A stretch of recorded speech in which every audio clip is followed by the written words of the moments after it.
Hello guys, welcome to my new video. Today I will discuss about screening of disease. Screening of disease की definition क्या होती है? It's a presumptive identification of unrecognized disease by test, examination or other disease. किसी भी disease का प्रीजम्पटिव identification हो किसके द्वारा, टेस्ट के द्वारा, एग्जामिनेशन के द्वारा और अदर प्रोसीजर के द्वारा, उसी को स्क्रीनिंग कहते हैं. Objectives of screening. क्यों करते हैं स्क्रीनिंग? सबसे पहले अपन सोचते हैं स्क्रीनिंग क्यों करते हैं. स्क्रीनिंग करेंगे तो अपन को डिजीज का पहले पता चल जाएगा. पहले अगर पता चल जाएगा तो उसका ट्रीटमेंट हो जाएगा. अगर उसका ट्रीटमेंट हो जाएगा तो डिजीज फैलने से रुकेगी, कम्युनिटी में डिजीज का बर्डन नहीं बढ़ेगा. Let's see. Early detection, disease का पहले पता चल जाएगा, उसका अर्ली ट्रीटमेंट हो जाएगा. अर्ली ट्रीटमेंट हो जाएगा तो रिड्यूस डिजीज बर्डन इन कम्युनिटी. और अगर ट्रीटमेंट पहले हो गया तो प्रिवेंशन ऑफ कॉम्प्लिकेशन, कॉम्प्लिकेशन नहीं होंगी और decrease morbidity and mortality. Mortality और मोर्बिडिटी रेट्स डिक्रीज हो जाएंगी. Steps of screening.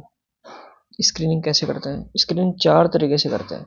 सबसे पहले आती है मास स्क्रीनिंग, दूसरी आती है सेलेक्टिव स्क्रीनिंग, तीसरी आती है मल्टीपल स्क्रीनिंग और चौथी आती है अपॉर्चुनिस्टिक स्क्रीनिंग. मास स्क्रीनिंग मतलब होल पॉपुलेशन में स्क्रीन करते हैं, जैसे कि बीपी क्लासिफिकेशन हो गया. सेलेक्टिव स्क्रीनिंग मतलब कि हाई रिस्क ग्रुप में ही स्क्रीन करेंगे. हाई रिस्क ग्रुप में स्क्रीन करेंगे जैसे कि पेप स्मीयर इन सेक्सुअली एक्टिव वुमेन. और दूसरा एग्जांपल अगर हम देखें तो जैसे कि ओबीज पर्सन है, उसी उनमें बीपी की स्क्रीनिंग करेंगे.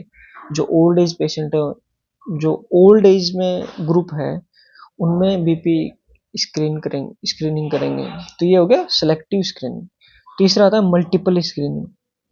मल्टीपल स्क्रीनिंग मतलब मैनी डिजीज, एक से ज्यादा डिजीज की स्क्रीनिंग हो और एक ही सिटिंग में हो. मतलब एंटीनेटल स्क्रीनिंग की जाती है एंटीनेटल विजिट के टाइम पे, ताकि कोई डिजीज फीटस या मदर को है कि नहीं. अपॉर्चुनिस्टिक स्क्रीनिंग मतलब कि done when patient visit healthy facility. जब पेशेंट ओपीडी में आता है तो ये स्क्रीनिंग की जाती है. जैसे बीपी चेक करते हैं अपन ओपीडी के अंदर, तो वो अपॉर्चुनिस्टिक स्क्रीनिंग में आएगा. फिर देखते हैं क्राइटेरिया. विल्सन जुगनर क्राइटेरिया, ये इंपॉर्टेंट है. ये आईएनआई सेट में इसका क्वेश्चन पूछा जाता है. It's very important criteria. इसके चार क्राइटेरिया हैं. अगर कोई डिजीज होती है तो उसको ट्रीट करने के लिए अपन कौन कौन से मेजर स्टेप्स लेते हैं.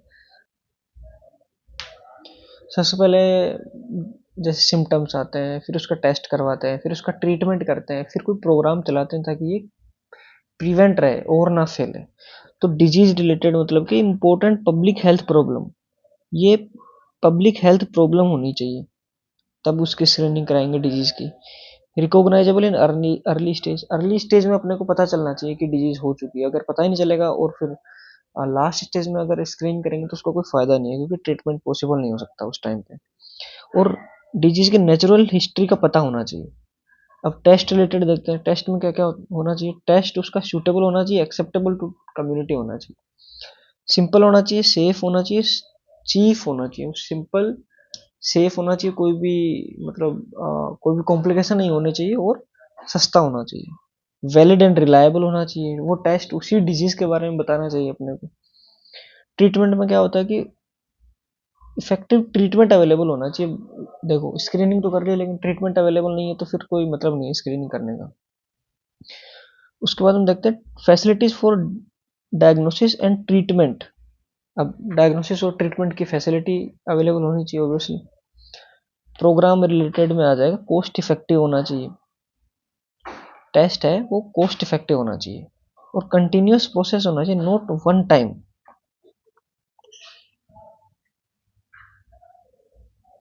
अब देखते हैं characteristics of good screening test. सबसे पहले तो उसमें हाई सेंसिटिविटी स्पेसिफिसिटी होनी चाहिए.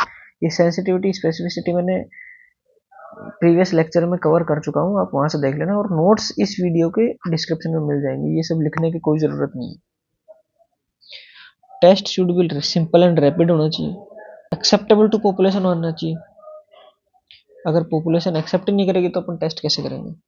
सेफ एंड चीप, वही ऊपर वाली बात है. रिपीटेबल, वही सेम. सेंसिटिविटी और स्पेसिफिसिटी मैंने डिटेल में समझा रखी है. फिर भी सेंसिटिविटी का फॉर्मूला होता है ट्रू पॉजिटिव अपॉन में true positive plus false negative.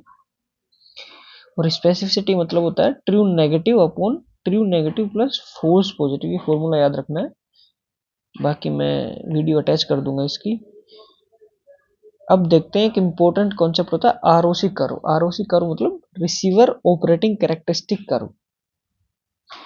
ये जस्ट आपको फुल फॉर्म याद करने की जरूरत नहीं है, सिर्फ आरओसी कर्व नाम याद रखना। और इसमें एक्स एक्सिस पे होता है स्पेसिफिसिटी और वाई एक्सिस पे होता है सेंसिटिविटी, और ये इस टाइप का कर्व बनता है। यानी कि अगर टॉप लेफ्ट में अगर कोई कर्व होगा तो वो स्क्रीनिंग टेस्ट अच्छा होगा, और अगर राइट बॉटम में अगर कर्व होगा तो स्क्रीनिंग टेस्ट अच्छा नहीं होगा। आरओसी कर्व किसके बारे में बताता है? Tells about diagnostic performance and test and compare more than two या टू डायग्नोस्टिक टेस्ट। अब डायग्नोस्टिक टेस्ट का कंपैरिजन अपन ऐसे ही करेंगे कि अगर ऊपर में है और लेफ्ट में है तो टेस्ट अच्छा है, और नीचे और राइट में है तो टेस्ट अच्छा नहीं है।